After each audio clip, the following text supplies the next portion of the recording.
ఇప్పుడు మనం 14 ప్రాబ్లంకి వెళ్దాం. Find the domain and range of F of X equal root over X minus 1. So దీని యొక్క డొమైన్ కావాలంటే ఎక్స్ వాల్యూ మీరు ఏది వేస్తే అది సాటిస్ఫై అవుతుంది, అంటే ఏది వేస్తే మనకు ఆన్సర్ వస్తుంది అని కావాలి. ఇక్కడ ఎక్స్ వాల్యూ మీరు 1 నుండి వేయాలి. సో 2 వేసినా అవుతుంది, 3 వేసినా అవుతుంది, కానీ 0 వేస్తే అవ్వదు, -1 వేసినా అవ్వదు, -2 వేసినా అవ్వదు, ఎందుకంటే రూట్ వాల్యూ ఇప్పుడు కూడా పాజిటివ్లో ఉండాలి. సో కనుక F of X is defined, F of X is defined when x minus 1 is greater than or equal to 0. So greater than or equal to 1. అంటే ఈ లోపలిది మనకి okay. So X minus 1 is greater than or equal to 0.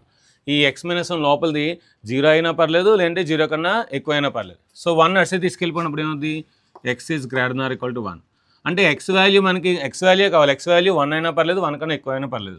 Therefore the domain of f, the domain of f is, so 1తో తీసుకున్నాం కనుక close interval 1, so మనం ఎంతవరకైనా వెళ్ళొచ్చు, 2h 3h ఎంతైనా వెళ్ళచ్చు.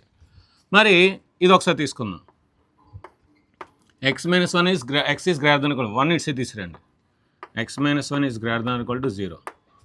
సో దీనికి రూట్ అప్లై చేయండి. Root over X minus 1 is greater than equal to root 0 అంటే 0. ఇదేంటండి ఎఫ్ఏ కదా. సో అంటే ఎఫ్ యొక్క రేంజ్ ఏంటి, 0 కన్నా ఎక్కువ వస్తుంది అర్థం అన్నమాట. So therefore the range of F,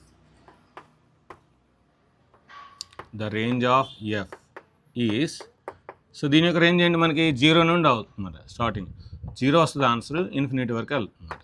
ఇది సో దీని యొక్క స్క్రీన్ షాట్ తీసుకుని నెక్స్ట్ మనం 15 ప్రాబ్లంకి కింద లింక్ని క్లిక్ చేయండి.